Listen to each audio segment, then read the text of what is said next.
ഇത്തവണ എൻ്റെ ഭാര്യയും മക്കളും ഇലക്ഷൻ പ്രചരണത്തിന് വരില്ല. 2019 ഇലക്ഷൻ പ്രചരണത്തിൽ പങ്കെടുക്കുന്നതിന് മുമ്പുള്ള ഗൂഗിൾ അല്ല ഇപ്പൊ എൻ്റെ കൂടെ ജീവിച്ചുകൊണ്ടിരിക്കുന്നത്. മാതാവിന് കൊടുത്ത കിരീടം എൻ്റെ ത്രാണിക്കനുസരിച്ചാണ് ഞാൻ ചെയ്തത്. നമ്മൾ നേർച്ച നേരുന്ന അങ്ങനെയാണ്. നടത്തുന്നവരുണ്ട്. തങ്കം വെച്ച് ആരെങ്കിലും ചെയ്തിട്ടുണ്ടെന്ന് എനിക്ക് തോന്നുന്നില്ല. കൊടിമരം എങ്ങനെയാണ് നിർമ്മിക്കുന്നത്? ക്ഷേത്രത്തിലെ വലിപ്പം കൂടിയ ഉപകരണങ്ങളൊക്കെ സ്വർണത്തിൽ നിർമ്മിക്കുന്നത് എങ്ങനെയാണ്? അതുപോലെ തന്നെയാണ് കിരീടവും നിർമ്മിച്ചിട്ടുള്ളത്. ഇതിനൊരു സോഷ്യൽ ഓഡിറ്റിന് എവിടെയാണ് പോസിബിലിറ്റി ഉള്ളത്? ഞാൻ ഗവൺമെന്റ് എക്സ്ചക്കറിൽ നിന്നുള്ള പണമെടുത്തല്ല അത് ചെയ്തിരിക്കുന്നത്. ഞാൻ എൻ്റെ MP ഫണ്ടിൽ നിന്ന് എടുത്തല്ല അത് ചെയ്തിരിക്കുന്നത്. ഞാൻ ജനങ്ങളുടെ നിന്ന് ഒരു നയാ പൈസ പിരിവ് നേടിയല്ല ഞാനത് ചെയ്തിരിക്കുന്നത്. വളരെ വിചിത്രമാണ് അതിൻ്റെ ഒരു കോണ്ടെക്സ്റ്റ് അവർ മിസ്കോട്ട് ചെയ്യുന്നത്. ഞാൻ കഴിഞ്ഞ ഒക്ടോബർ മാസത്തിൽ ആ പള്ളിയിൽ പോയപ്പോൾ അവിടെ ഒരു കിരീടം കണ്ടു.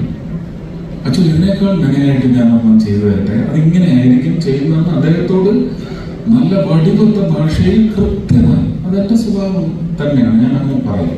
2-3 പ്രാവശ്യം പറഞ്ഞ് അദ്ദേഹം സമ്മതിച്ചതും അദ്ദേഹം അവിടെ വെച്ച് തന്നെ അവിടെ ഉണ്ടായിരുന്ന അംഗങ്ങളോട് അനുവാദം വാങ്ങി എനിക്ക് തന്നു. എങ്കിലും അളവെടുക്കാൻ ആശാരി ചെന്നപ്പോൾ അനുവദിച്ചില്ല.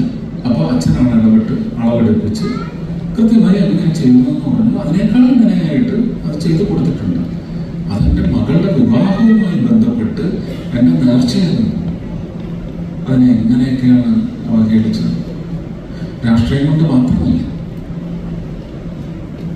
രാഷ്ട്രീയം ഒന്നുകൊണ്ട് മാത്രമല്ല, അത് എൻ്റെ രാഷ്ട്രീയം ഒന്നുകൊണ്ട് മാത്രമല്ല,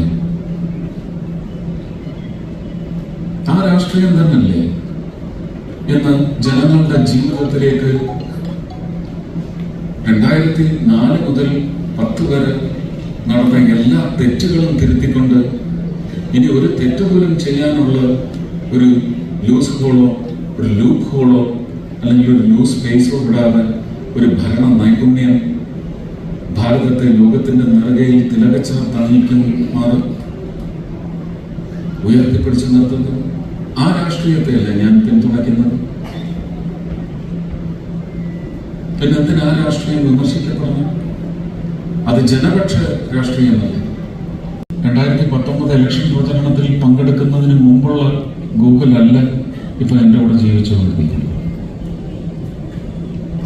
മാനസികമായി ഇപ്പോഴും അവൻ ഒരുപാട് വേദന അനുഭവിക്കുന്നു. ഈ 2 ദിവസം മുമ്പ് നടന്ന കാര്യങ്ങളിലുമൊക്കെ. കാരണം ഞാൻ എങ്ങനെയാണ് ആ വ്യക്തികളെയൊക്കെ കുറിച്ച് സംസാരിക്കുന്നതും കരുതുന്നതെന്നും അവന് നന്നായിട്ടറിയാം.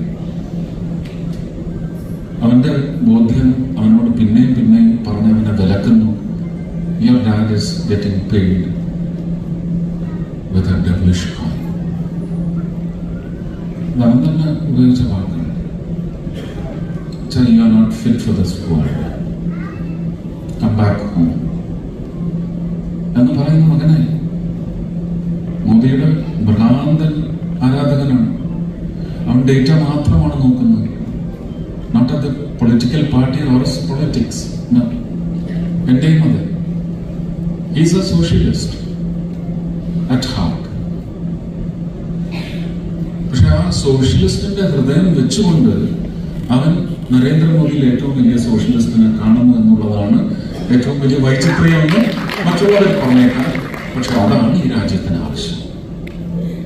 ഇത്തവണ എൻ്റെ ഭാര്യയും മക്കളും ഇലക്ഷൻ പ്രചരണത്തിന് വരില്ല.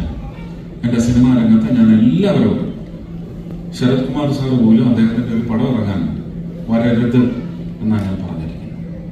നിങ്ങൾക്ക് എൻ്റെ ഒരു ധ്വനി മനസ്സിലായി കാണുമല്ലോ. അപ്പൊ അതിനൊക്കെ സ്വാതന്ത്ര്യമുള്ള ഒരു രാജ്യമായി മാറട്ടെ കേരളം.